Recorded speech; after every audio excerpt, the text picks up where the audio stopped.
$1. Is this a dollar? No. $1 by order of Congress. If the first thing were a dollar, why would it need the further command of Congress to make everyone accept it as a dollar? And if it were not a dollar, what good would a political decree saying that it is be?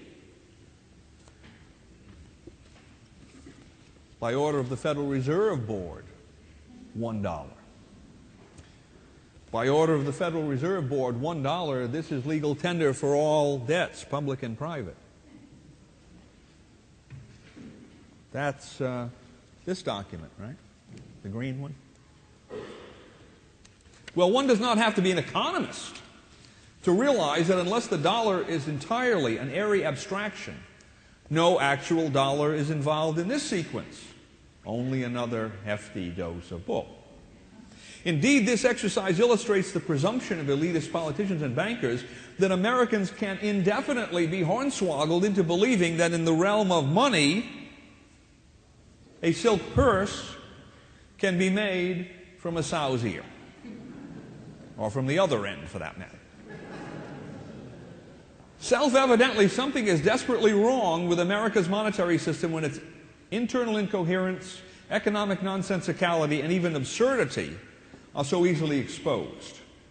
America's monetary system, however, is actually part of her legal system.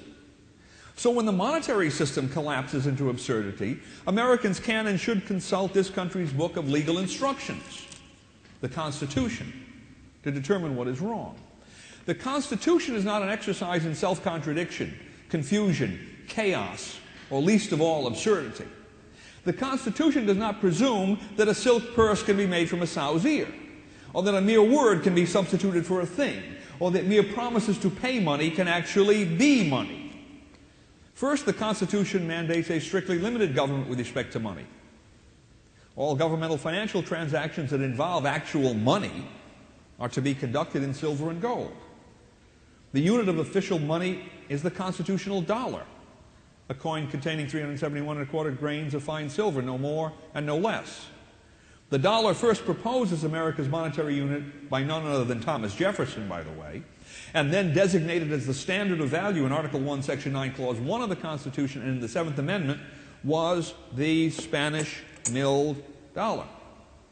It's going right here. The American dollar is based upon the Spanish milled dollar, as the latter then circulated in the free market. Its then contemporary content of fine silver was determined in the Mint Act of 1792 as an historical fact, and therefore cannot be changed now. Official gold coins are simply to be valued in dollars according to the exchange rate between silver and gold in the free market. Very rational and simple system. Of course, everyone who reads the Constitution knows that it explicitly and absolutely prohibits the states from issuing paper currency. Article 1, Section 10, Clause 1 provides that no state shall emit bills of credit, what the founders used as the term for paper currency, and that no state shall make anything but gold and silver coin a tender in payment of debts. What's often overlooked is that the original draft of Article 1, Section 8, Clause 2 of the Constitution empowered Congress to borrow money and emit bills on the credit of the United States. And it was on the basis of that power that the Continental Congress issued the so-called Continental currency, one of the many forms of bills of credit that circulated during the War of Independence. But in the Constitutional Convention, by a vote of 9 states to 2, the Convention deleted the power to emit bills, so that Clause 2 of the Constitution now reads, to borrow money on the credit of the United States, period. Inasmuch as Congress has no powers other than those the Constitution delegates, this deletion absolutely deprives Congress of any power to emit bills.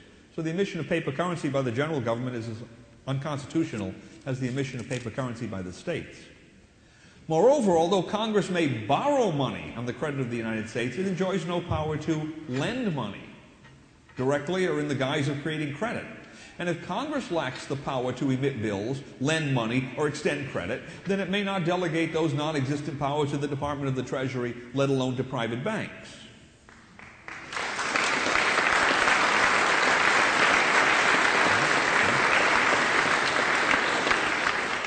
Second, the Constitution secures individual freedom with respect to money and banking. Americans are free to choose whatever non-fraudulent currency and forms of banking they may desire for their own private transaction. Third, the Constitution outlaws all banking monopolies. The overriding principle is separation of bank and state. That is, no political and financial establishment linking private financial interests with the government is allowable. It is the flouting of this restriction that is primarily responsible for the economic crisis plaguing America today.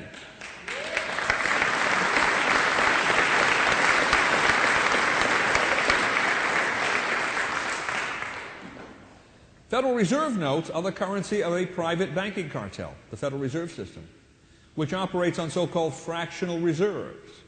Using fractional reserves, the Federal Reserve System creates currency and debt many times greater in nominal dollar value than the debts on which that currency and credit rest.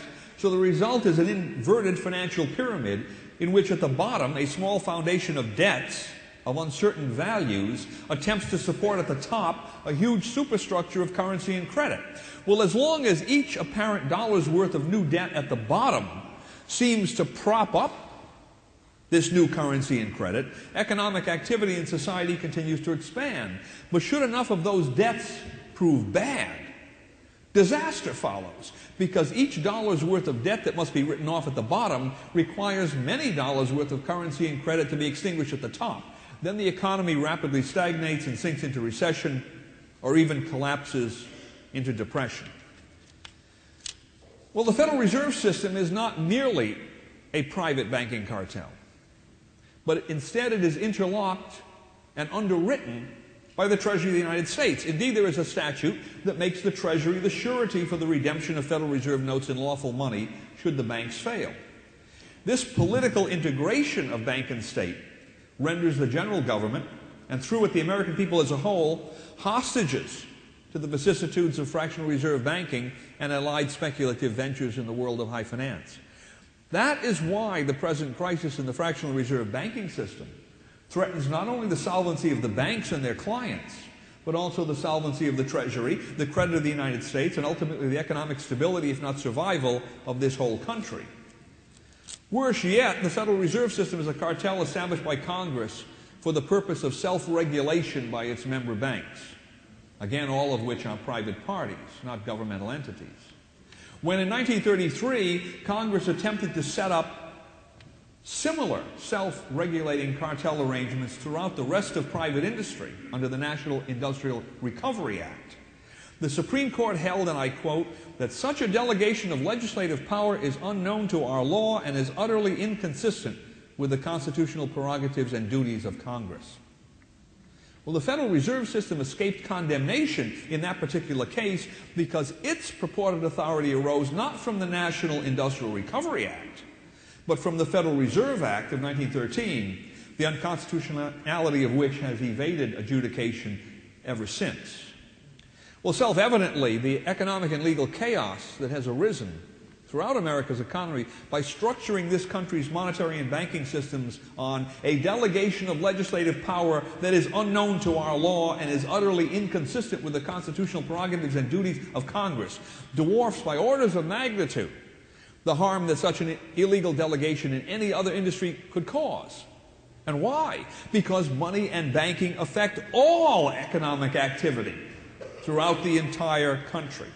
And it will continue to have that effect, becoming increasingly more severe until the glaring contradiction between what the Constitution mandates and what politicians and bankers have done in defiance of it is finally resolved in the Constitution's favor.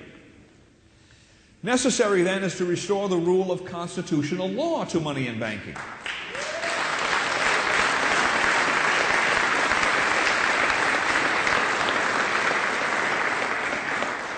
Which requires formulating a workable plan for reform. We, the people, enjoy all the constitutional authority that is necessary. Through the power of Congress to coin money and regulate the value thereof in a foreign coin, through the duty of the states not to make anything but gold and silver coin, tender, and paper